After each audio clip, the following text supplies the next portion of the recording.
I wish I would have known about the mother wound sooner.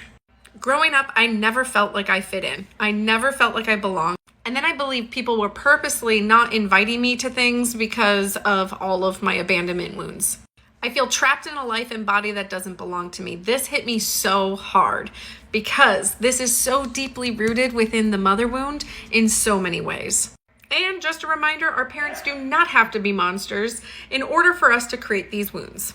One of the more common things that happen within the mother-daughter or mother-son relationship is the need to protect or take care of mother, even if it's not something that is said. It's just a subconscious thing.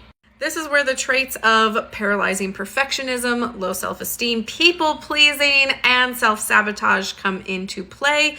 And then we don't even feel like we are living our own life because we're not. We're living for our parent. Some tools I recommend to help with repairing the mother wound is number 1, hypnotherapy. Number 2, my own exercise that you can find in my Stand store, the Uncover Your Unmet Needs. And number 3, come join my 7-day challenge, Monumental Healing, Repairing the Mother Wound, that starts October 22nd. Early bird pricing ends today, and I would love to see you there. I'm proud of you.